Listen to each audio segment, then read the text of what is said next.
Hai, malam ini kita akan masuk ke cerita yang mungkin nggak asing buat kamu. Cerita tentang jadi anak pertama yang kelihatan kuat, tapi seringnya cuma karena nggak punya pilihan lain. Bayangin ini, kamu lagi duduk sendirian di kamar, lampu sudah kamu matikan sebagian, tapi otakmu masih nyala terang kayak stop kontak yang lupa dicabut. Kamu baru aja beresin piring makan malam keluarga, bantuin adik ngerjain tugas, jawab chat dari kerjaan, dan entah gimana. Kamu bahkan belum sempat duduk benar-benar sejak pagi. Capeknya nggak kelihatan, tapi kamu tahu rasanya. Dan kamu kemungkinan besar nggak akan lolos dari beban itu tanpa luka kecil yang kamu sembunyikan di balik senyum. Jadi, sebelum kamu benar-benar santai, luangkan waktu sebentar untuk menyukai video ini dan subscribe. Tapi hanya kalau kamu benar-benar menikmati apa yang aku buat di sini. Tulis juga di komentar, kamu lagi nonton dari mana dan jam berapa sekarang. Sekarang, redupkan lampu. Mungkin nyalakan kipas angin buat suara latar yang lembut. Dan mari kita perlahan masuk ke perjalanan malam ini bersama. Kamu baru aja beresin sisa cucian piring yang sebenarnya bukan tugas kamu. Mungkin adikmu yang makai atau tamu tadi sore, kamu juga gak yakin. Tapi udah kebiasaan, kan? Ngelakuin hal kecil yang gak ada yang minta. Karena kamu tahu kalau kamu gak ngerjain, gak ada yang bakal peduli. Setelah itu, kamu berjalan pelan ke kamar. Kaki kamu pegal, punggung kamu berat, dan bahu kamu, ya, kamu tahu rasanya. Berat yang aneh. Berat yang datang bukan karena bawa galon atau naik tangga, tapi karena ada hal-hal yang kamu simpan terlalu lama di dalam kepala. Kamu membuka pintu kamar perlahan, berharap gak ada suara berisik. Bukan karena kamu takut dimarahin, tapi karena kamu gak pengen ada yang tahu kamu masih bangun. Karena kalau ketahuan, pasti ada tambahan permintaan. Sekalian isi galon ya, atau besok bisa bangunin ayah jam 5. Kamu rebahan di kasur, ngelihat langit-langit. Bukan karena ada yang menarik di sana, tapi karena rasanya itu satu-satunya tempat yang nggak minta kamu jadi apa-apa. Dan di momen itu, kamu ngerasa kosong, tapi juga penuh. Aneh, ya. Kosong karena kamu ngerasa nggak ada yang ngerti. Tapi penuh karena kamu terlalu banyak menampung. Sambil kamu tarik napas pelan, kamu bertanya dalam hati, apa ini normal? Apa semua anak pertama ngerasa kayak gini? Ada satu fakta kehidupan yang mungkin nggak semua orang tahu. Anak pertama sering merasa dewasa sebelum waktunya. Bukan karena mereka lebih bijak, tapi karena mereka nggak dikasih ruang untuk tumbuh pelan-pelan. Dan hal aneh yang mungkin nggak semua orang tahu, otak kita, kalau terlalu sering dipaksa kuat, bisa jadi terbiasa menyimpan stres kayak barang lama di gudang. Kita nggak buang, cuman geser ke pojok. Tapi tetap aja, lama-lama penuh. Apakah menjadi tempat sandaran tanpa tempat bersandar bisa bikin seseorang kehilangan arah emosionalnya? Dan malam ini, pertanyaan itu mungkin bukan buat dijawab, tapi cukup untuk dirasakan.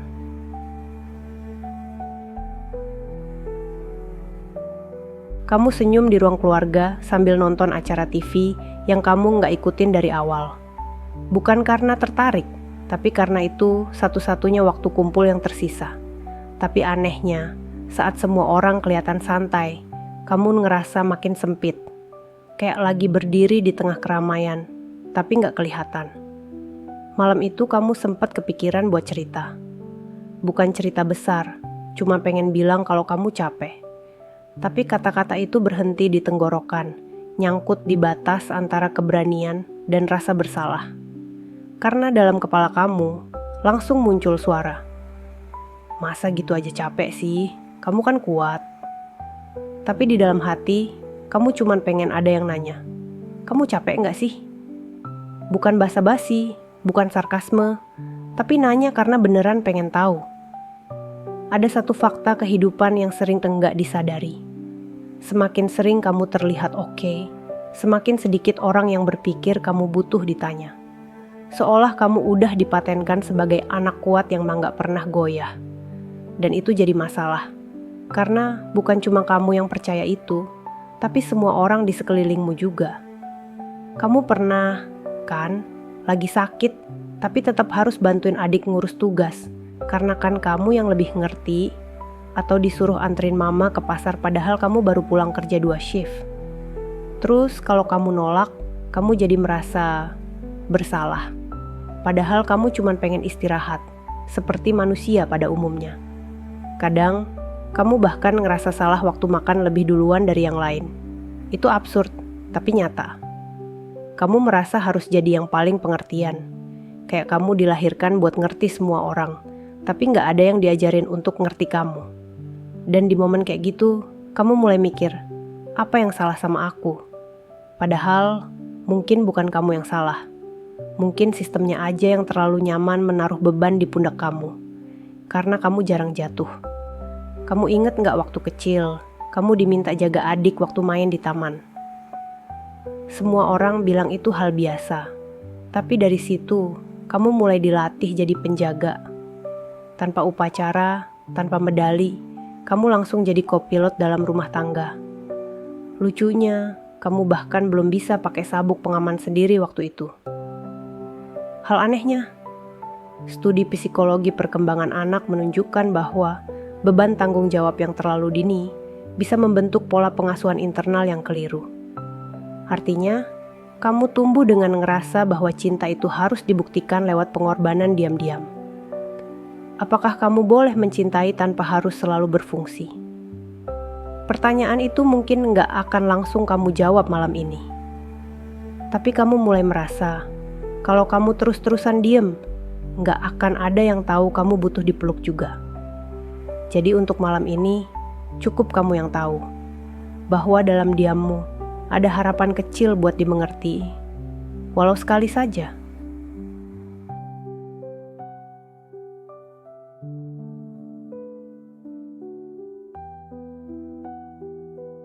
Ada pagi-pagi tertentu yang rasanya kamu cuma hidup dalam mode otomatis.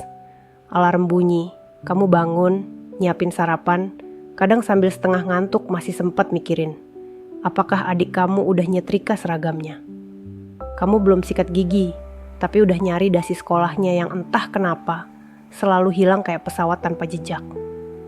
Dan yang bikin aneh, kamu ngerasa bangga bisa ngehandle semua itu. Tapi juga kesel, karena kenapa harus kamu?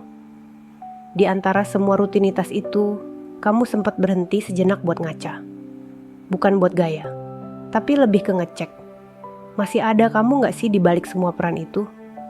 Soalnya kadang kamu ngerasa kayak manajer rumah tangga, guru les privat, supir cadangan, dan pengatur keuangan. Semua dalam satu tubuh. Satu fakta kehidupan yang sering kelewat. Jadi anak pertama bukan cuma soal urutan lahir, tapi soal peran sosial yang otomatis melekat kayak label harga di baju baru. Kamu gak bisa milih, dan kamu juga gak dikasih petunjuk pemakaian. Dan di situ, kamu sadar, kamu mulai kehilangan ruang untuk sekadar salah. Karena setiap keputusan kamu bawa konsekuensi. Salah ngomong ke adik bisa bikin dia ngambek seharian. Salah ambil sikap di rumah bisa bikin orang tua saling diam-diaman. Dan kamu, entah gimana, harus jadi penengahnya. Kadang kamu pengen bilang, aku juga anak, bukan pengganti orang tua. Tapi kalimat itu cuman hidup di kepala kamu, gak pernah keluar. Lucunya, dalam sebuah studi sosiologi keluarga, anak pertama sering diasumsikan sebagai yang paling stabil secara emosi. Tapi asumsi itu bisa menyesatkan, karena banyak dari mereka ternyata cuma jago menyembunyikan ketidakstabilannya. Kayak kamu, yang bisa tertawa keras saat nonton TikTok, tapi langsung diam 5 menit setelahnya, mikir tagihan listrik bulan depan udah dibayar belum. Hal yang unik, kadang kamu juga ngerasa bersalah kalau merasa sedih. Karena kamu mikir, orang lain juga susah, ngapain aku lebay? Tapi sedih gak butuh izin kan? Apakah perasaan lelah itu sah, walau kamu belum menangis? Malam ini, kamu gak harus jawab. Cukup tarik napas dalam dan izinkan dirimu mengakui, iya, kamu capek. Bukan karena lemah, tapi karena kamu udah terlalu lama kuat sendirian. Dan itu sepenuhnya wajar.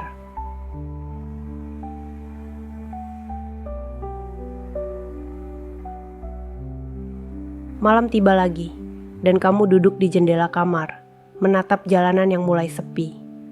Lampu-lampu kota yang berkelap-kelip seperti bintang jauh, tapi mereka tak pernah menenangkan seperti dulu. Kamu ingat waktu kecil, kamu takut gelap, tapi sekarang kamu lebih takut pada kesunyian yang terlalu penuh. Kamu pikir, kenapa perasaan ini gak pernah sederhana? Padahal, kamu cuma pengen istirahat. Tapi justru saat sepi itu datang, pikiran kamu malah berkelana ke segala hal yang belum selesai. Kerjaan yang menumpuk, pertanyaan orang tua yang belum terjawab, dan adik yang kadang kamu pengen marahi, tapi gak pernah kamu lakukan. Satu fakta hidup yang aneh.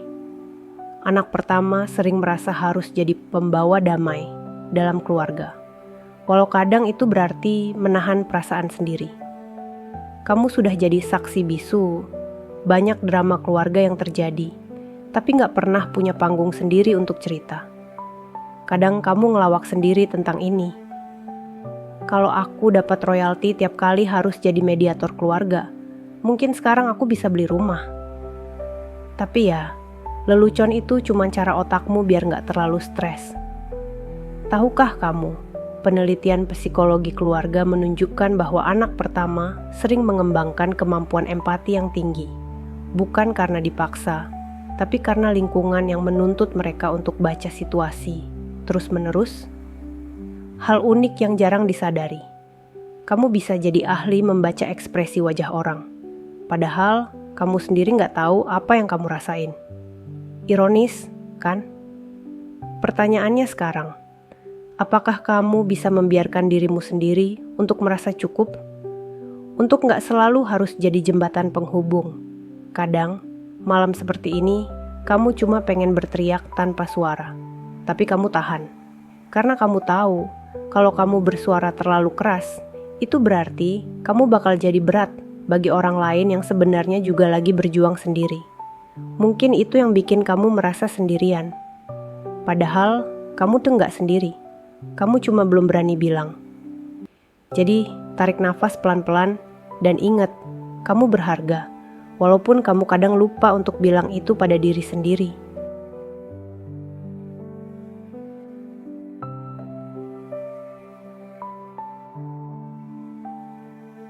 Ada suatu masa di mana kamu mulai berpikir, kalau aku hilang, seberapa besar kekacauan yang akan terjadi di rumah ini? Bukan karena kamu pengen menghilang, tapi karena kamu penasaran seberapa jauh peranmu sebenarnya berarti. Dan jujur aja, kamu takut jawabannya. Sangat berarti, tapi nggak terlihat. Kamu ingat hari ketika listrik mati dan semua orang panik. Siapa yang cari lilin?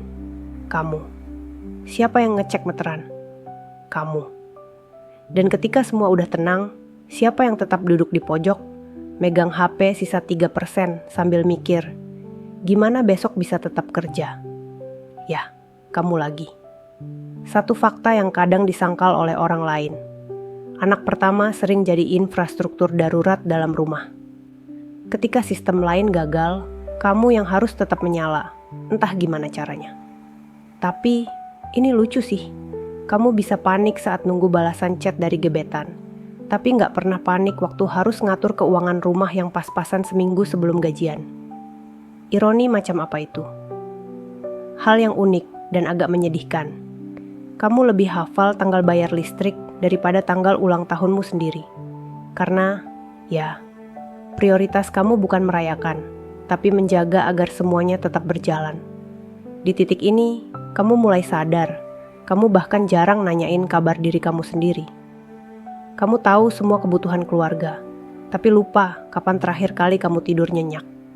Yang lebih gila lagi, kamu merasa itu hal normal. Seolah-olah capek itu bagian dari identitas, bukan alarm yang harus direspons. Dan kalau kamu curhat, biasanya kamu cuma dapat jawaban, kamu kan kuat. Padahal, kamu bukan besi. Kamu cuma manusia yang kebetulan lahir duluan. Apakah menjadi kuat itu artinya harus diam terus? Malam ini, coba kasih ruang untuk bertanya, tanpa harus jawab apapun. Nggak usah jadi pahlawan buat siapa-siapa. Cukup duduk, dengerin suara kipas angin, dan biarkan tubuh kamu merasa hidup. Nggak sempurna, tapi nyata. Kamu udah cukup kok. Beneran.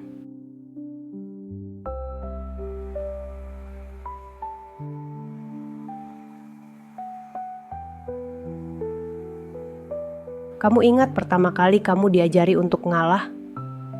Mungkin waktu rebutan remote TV sama adik. Atau pas kamu pengen ikut les gambar, tapi uangnya akhirnya dipakai buat kebutuhan sekolah adikmu. Dan semua itu dibungkus kalimat sederhana yang terus terngiang sampai sekarang. Kamu kan kakaknya. Lucu ya?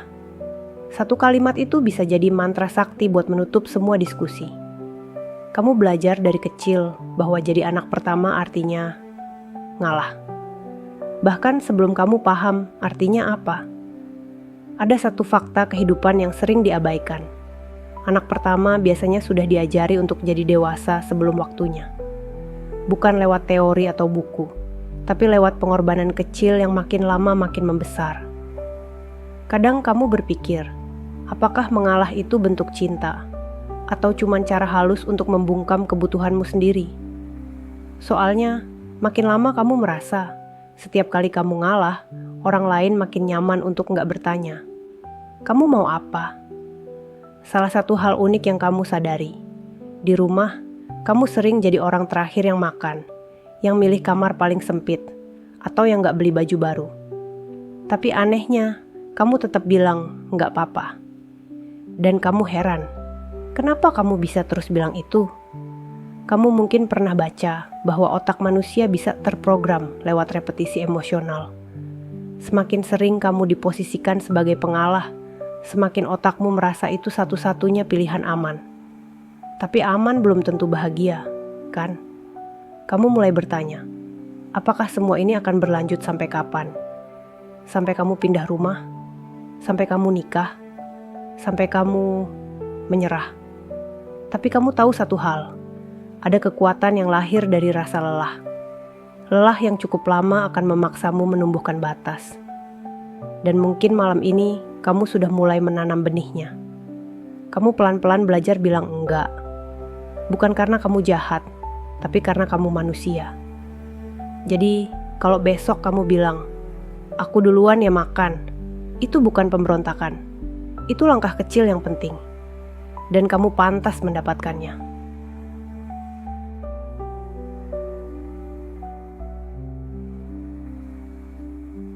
Hari Minggu biasanya jadi waktu istirahat untuk banyak orang. Tapi buat kamu, itu malah jadi shift penuh. Dari pagi kamu udah disibukkan dengan suara nyaring emak, minta bantu bersihin rumah. Suara bapak yang nyuruh beli gas, dan adikmu yang minta diajarin PR yang dia sendiri bahkan gak ngerti maksudnya apa. Kamu belum sempat mandi, tapi tanganmu udah basah sama air cucian piring. Dan saat kamu coba duduk 5 menit, tiba-tiba ada yang bilang, kamu kok rebahan aja? Kadang kamu bingung, kenapa posisi duduk kamu bisa memicu komentar, seolah-olah kamu seharusnya selalu dalam mode aktif dan berguna. Satu fakta yang nyangkut terus di kepala kamu. Anak pertama seringkali diasumsikan sebagai cadangan energi keluarga. Nggak punya waktu malas, nggak punya ruang error, bahkan nggak punya waktu untuk jadi lelah secara sah. Kamu pernah iseng mikir, kalau aku pura-pura sakit seminggu, apakah rumah ini tetap bisa berfungsi? Tapi kamu takut jawaban dari eksperimen itu.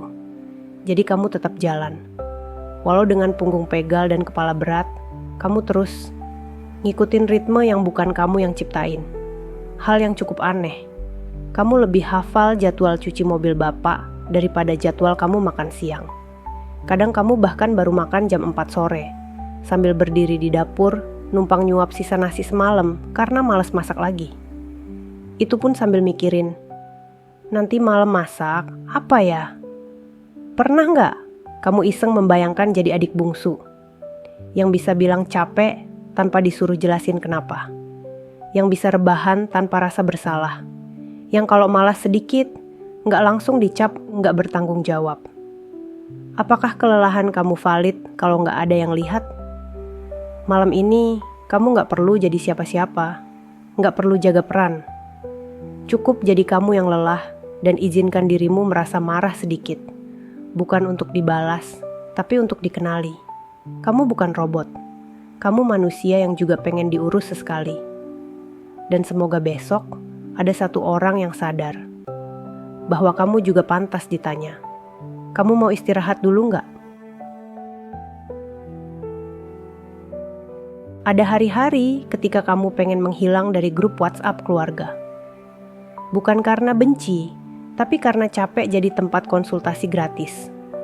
Mulai dari urusan beli pulsa listrik gimana ya, sampai tanya dong, ini kenapa motor nggak bisa nyala? Semuanya masuk ke kamu. Anehnya, kalau kamu butuh bantuan balik, balasannya suka datang 2 hari kemudian. Dan itu pun cuman, waduh, maaf ya baru baca. Fakta yang kadang nggak disadari banyak orang. Anak pertama sering berperan sebagai pusat informasi dan troubleshooting keluarga. Entah mereka siap atau enggak. Mereka bukan cuma jadi anak, tapi juga sekretaris pribadi, customer service, kadang bahkan Google berjalan. Kamu jadi hafal semua PIN, password wifi, jadwal dokter gigi adik, dan siapa harus ditelepon kalau PDA mati. Tapi siapa yang tahu nomor daruratmu kalau kamu tiba-tiba ambruk? Kadang kamu senyum sendiri sambil mikir, kalau aku cloning diri, satu versi aku bisa jadi sistem informasi desa. Pernahkah kamu bertanya, apakah otak kamu boleh penuh? Atau apakah satu-satunya versi kamu yang diterima adalah yang selalu sigap, selalu tahu, dan selalu bilang iya? Ada penelitian soal beban mental, terutama pada orang yang selalu menjadi pusat perhatian keluarga. Secara fungsi, bukan secara emosi. Mereka punya kecenderungan mengalami kelelahan kognitif lebih cepat, bahkan ketika fisiknya belum merasa lelah. Dan itu kamu. Penuh, padat, tapi tetap dituntut ramah. Apa yang terjadi kalau suatu hari kamu lupa satu hal kecil? Mungkin kamu bakal merasa bersalah seminggu, padahal kamu juga manusia. Gagal itu seharusnya bagian dari hak kamu juga. Malam ini, coba latihan untuk bilang, aku nggak tahu, nggak perlu malu. Kadang ketidaktahuan itu satu-satunya bentuk istirahat yang bisa kamu punya. Dan percaya, dunia tetap berputar meskipun kamu nggak membalas chat grup selama semalam.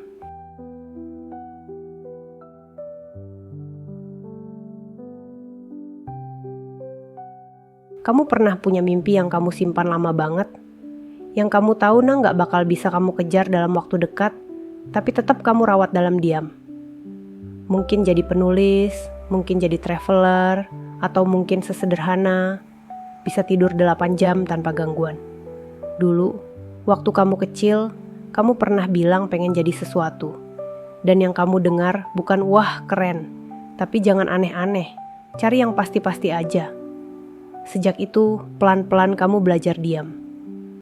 Ada satu fakta menyedihkan tentang jadi anak pertama. Mereka sering belajar untuk menyensor mimpinya sendiri demi kestabilan orang lain. Bahkan ketika kamu punya potensi, kamu disuruh realistis duluan. Seolah-olah keberanian kamu untuk bermimpi adalah bentuk ketidakpedulian pada keluarga. Kamu inget banget, pernah ada waktu kamu dapat kesempatan magang di luar kota. Tapi karena ibu kamu lagi sakit dan adikmu butuh bantuan bayar SPP, kamu mundur. Dan kamu bilang ke semua orang, aku memang nggak minat banget sih ke sana. Padahal hatimu nyesek selama berbulan-bulan. Hal aneh yang kamu pelajari dari jadi anak pertama. Kamu jago memutarbalikkan kenyataan supaya terdengar logis dan nggak mengganggu kestabilan. Bahkan kebahagiaanmu sendiri bisa kamu ubah jadi pilihan rasional yang nggak perlu dibela. Tapi sampai kapan? Pernah dengar teori tentang tulang punggung keluarga yang rapuh? Dalam banyak studi, orang yang terus-terusan memikul tanggung jawab tanpa ruang ekspresi punya risiko lebih tinggi terkena depresi fungsional. Mereka tampak baik-baik saja, padahal di dalam kosong. Kamu jadi berpikir, apakah kamu sebenarnya bahagia atau cuma sibuk supaya nggak sempat mikir tentang itu? Malam ini, izinkan dirimu mengingat satu mimpi yang dulu sempat kamu buang. Nggak perlu langsung wujudkan, cukup diingat, diberi napas. Karena Kalau kamu gak simpan mimpimu, siapa lagi yang akan percaya itu penting? Mimpi kamu tetap sah, walaupun kamu lahir lebih dulu.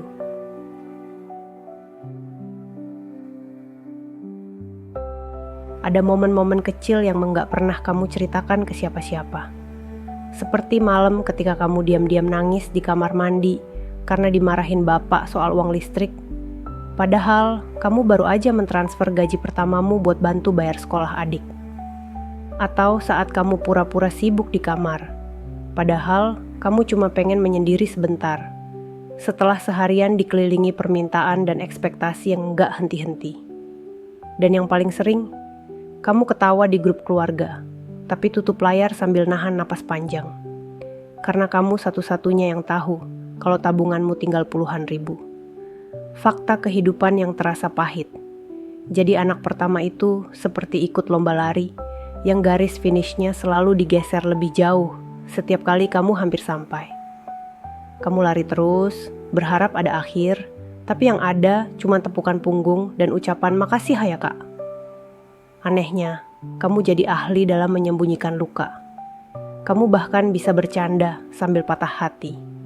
Kamu bisa jawab, iya, gak apa-apa kok. Padahal kamu bahkan gak tahu kapan terakhir kali kamu tidur dengan tenang. Detail yang unik dan kadang menyakitkan. Kamu tahu semua ulang tahun anggota keluargamu, tapi gak ada yang ingat kapan terakhir kali kamu benar-benar dirayakan. Apakah kamu boleh kecewa? Jawabannya, ya. Bahkan kalau itu terasa egois, karena kamu manusia. Rasa kecewa bukan tanda kurang bersyukur, tapi bukti kamu masih bisa merasa. Kamu boleh marah tanpa kehilangan cinta. Kamu boleh ingin dipahami tanpa harus minta-minta. Dan kamu boleh lelah tanpa merasa harus selalu kuat. Malam ini, kamu boleh tarik napas lebih dalam. Kamu boleh jujur pada diri sendiri. Aku capek. Hanya 2 kata, tapi beratnya bisa ngalahin tumpukan cucian 2 minggu. Dan jika kamu sedang menangis pelan saat ini, itu bukan kelemahan. Itu bukti kamu masih hidup.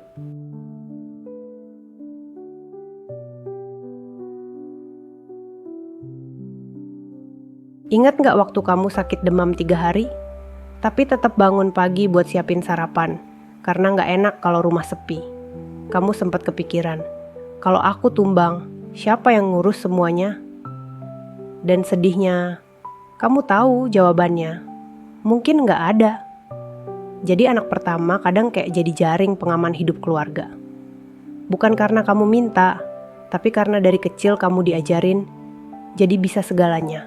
Bantu, jaga, ngerti, tahan, sabar. Tapi gak ada modul pelajaran yang ngajarin kamu gimana caranya bilang, aku butuh istirahat. Fakta aneh yang jarang dibicarakan. Banyak anak pertama mengalami burnout sebelum usia 30. Tapi karena itu gak kelihatan seperti luka fisik, mereka dianggap biasa aja. Padahal capek batin itu kadang lebih sulit disembuhin. Karena kamu sendiri bingung, mulainya dari mana? Ada hari-hari dimana kamu pengen banget ada yang mijitin pundakmu sambil bilang, kamu udah hebat banget hari ini. Tapi yang kamu dapat cuma tambahan cucian dan permintaan, tolong beliin minyak, ya. Hal kecil tapi menyentuh. Kadang kamu nyimpan ucapan terima kasih dari adikmu, yang mungkin cuma 1 baris, tapi kamu baca ulang 5 kali. Karena itu satu-satunya validasi yang kamu punya minggu itu. Pernah gak kamu mikir, kalau kamu pergi jauh, bukan kabur, cuma rehat, apakah mereka akan sadar seberapa banyak kamu pegang peran di balik layar? Apakah kamu harus hancur dulu supaya orang lain berhenti mengandalkanmu? Malam ini, kamu gak usah pura-pura kuat. Kamu gak sedang diwawancara jadi pahlawan. Kamu cuma manusia yang kebetulan lahir lebih dulu. Bukan karena kamu lebih siap, tapi karena kalender aja. Kamu boleh rebah. Kamu boleh diem. Kamu bahkan boleh gak jawab chat dulu. Karena kadang, bentuk kasih sayang paling tulus itu bukan selalu memberi, tapi tahu kapan harus menjaga dirimu sendiri dulu.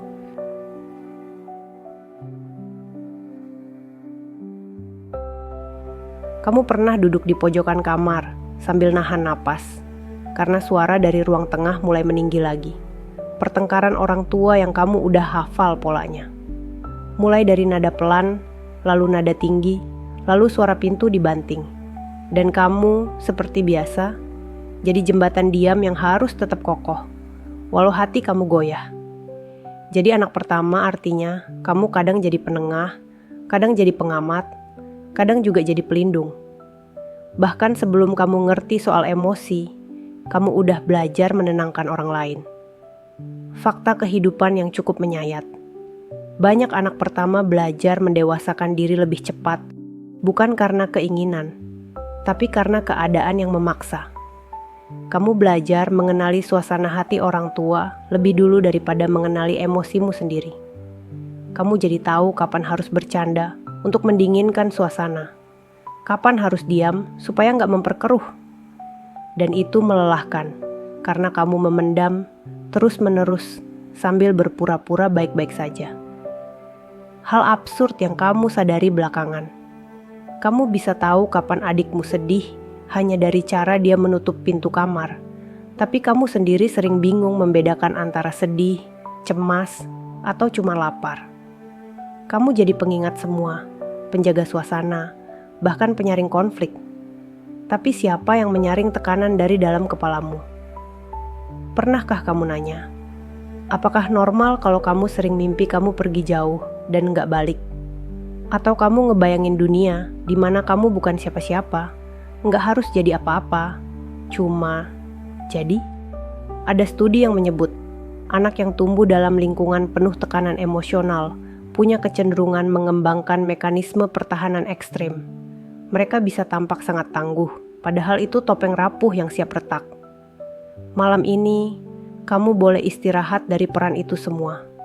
Nggak ada konflik yang harus kamu damaikan.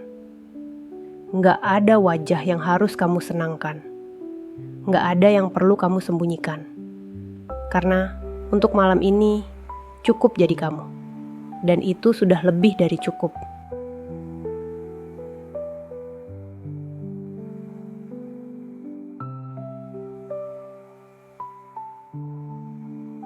Kamu pernah ngerasa sendirian di tengah keramaian? Kayak lagi duduk bareng keluarga, semuanya ngobrol, bercanda, ketawa. Tapi kamu gak benar-benar ada di sana. Fisikmu hadir, tapi pikiranmu entah melayang kemana. Dan kamu diam-diam mikir, kalau aku gak ngomong, mereka sadar gak ya aku ada di sini? Itu bukan karena kamu drama. Itu karena kamu kelelahan. Kelelahan yang gak bisa dijelaskan pakai kata capek kerja atau lagi banyak tugas. Ini kelelahan yang dalam. Kayak kamu habis berenang jauh banget, dan sekarang kamu cuma ngambang, nunggu ombak. Fakta kehidupan yang pelan-pelan kamu sadari.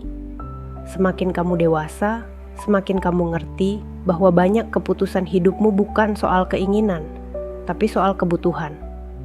Kamu pilih kerja ini bukan karena kamu suka, tapi karena itu yang cepat gajian.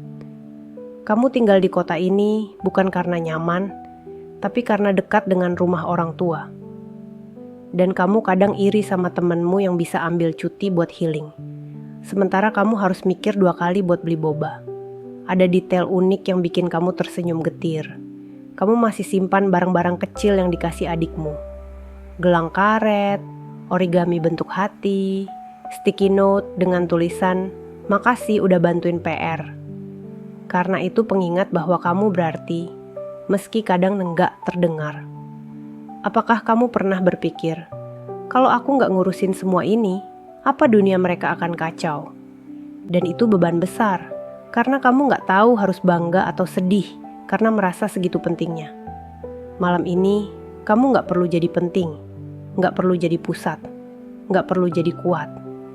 Cukup jadi kamu yang kadang pengen dipeluk tanpa ditanya kenapa, yang butuh ditemani, bukan disuruh mengerti, yang ingin diam dan tetap dianggap ada.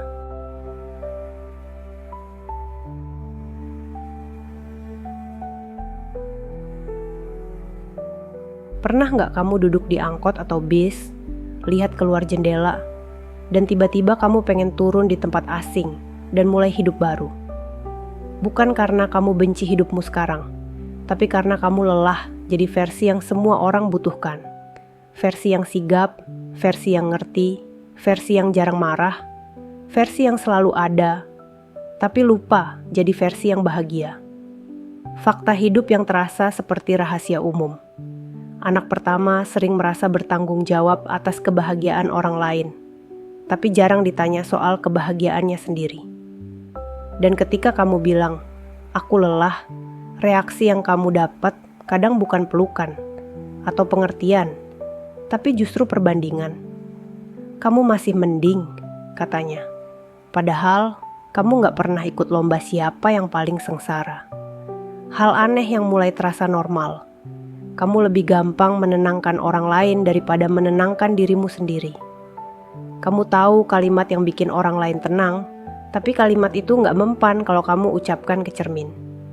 Kamu jadi belajar pura-pura. Pura-pura antusias, pura-pura sabar, pura-pura gak apa-apa.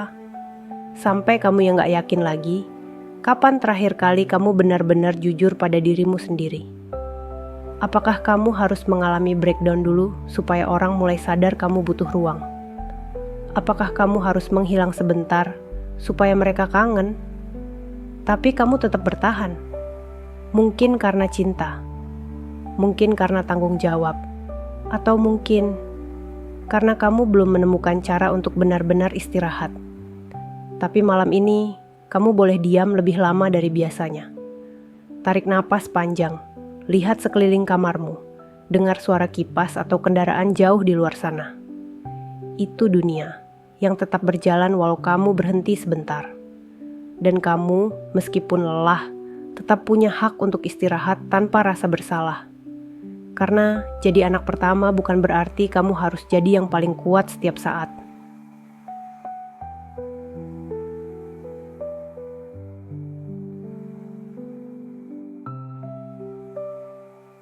Kadang, yang paling menyedihkan bukan saat kamu gagal, tapi saat kamu berhasil, dan gak ada yang merayakan. Karena semua orang sudah terbiasa kamu bisa. Ya emang kamu pintar, emang dari dulu kamu tangguh. Itu sih udah biasa buat kamu. Tapi kamu diam-diam pengen juga dipuji. Bukan karena haus validasi, tapi karena kamu lelah terus-menerus melampaui ekspektasi, tanpa satupun jeda untuk bersyukur bareng orang lain. Fakta kehidupan yang sering luput. Anak pertama bisa tampak seperti punya segalanya terkendali. Tapi mereka juga punya malam-malam sunyi yang panjang. Malam di mana mereka bertanya, "Apa aku sebenarnya cukup kalau aku berhenti memberi?" Dan kamu mulai menyadari, banyak peran yang kamu jalani hari ini adalah hasil dari kebiasaan, bukan pilihan. Kamu jaga adik, kamu tahan emosi, kamu bantu keluarga, karena kalau bukan kamu, siapa lagi? Tapi kamu juga manusia, kamu juga bisa salah, bisa malas, bisa ingin tidak melakukan apa-apa, dan itu wajar. Ada detail kecil yang kamu simpan, voice note pendek dari ibu yang bilang, "Makasih ya, kamu udah bantu mama banget hari ini." Cuman itu, tapi kamu putar berulang-ulang, karena di balik semua tugas, kamu masih pengen dianggap anak juga. Bukan hanya penyambung hidup keluarga. Apakah kamu boleh bahagia tanpa rasa bersalah? Apakah kamu bisa punya hidup sendiri tanpa harus selalu kembali ketika semuanya kacau? Pertanyaan-pertanyaan itu gak selalu punya jawaban malam ini. Tapi kamu layak mencari jawabannya dengan pelan-pelan tanpa tekanan. Malam ini kamu gak harus memikirkan semuanya. Malam ini kamu bisa tidur tanpa peran, tanpa harus siap sedia, tanpa harus kuat. Karena menjadi anak pertama adalah bagian dari ceritamu. Tapi itu bukan satu-satunya hal yang mendefinisikan dirimu. Kamu boleh berhenti sejenak untuk menjadi kamu.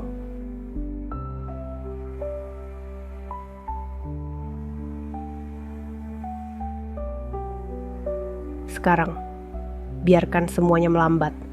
Bayangkan kamu duduk di balkon rumah yang tenang. Angin malam membawa wangi tanah basah. Lampu jalan berpendar kuning, jauh tapi lembut. Nggak ada suara yang keras. Nggak ada notifikasi yang mendesak. Hanya sunyi yang hangat. Dan kamu yang mulai melepaskan beban-beban kecil dari pundakmu satu persatu. Tarik napas pelan. Rasakan udara itu masuk. Bayangkan kamu menyerap ketenangan. Dan saat kamu menghembuskan, kamu melepaskan semua rasa bersalah, semua pikiran yang tadi berputar cepat, semua harapan yang kamu pegang terlalu kencang. Kamu nggak sendiri. Banyak yang merasa seperti kamu. Banyak yang sedang berusaha sembuh dalam diam. Dan malam ini, kamu sudah cukup. Kamu nggak perlu membuktikan apa-apa. Kamu boleh sekadar bernafas, sekadar memejamkan mata tanpa pertahanan. Bayangkan tubuhmu semakin berat, tapi dalam cara yang nyaman. Seolah gravitasi malam ini sedang memelukmu. Kalau ada air mata yang ingin keluar, biarkan. Itu bukan kelemahan, itu bentuk kelegaan. Karena mulai malam ini, kamu nggak harus kuat dulu untuk boleh tenang. Kamu boleh tidur. Dan ketika kamu bangun nanti, semoga ada ruang sedikit lebih lega di dadamu. Selamat tidur.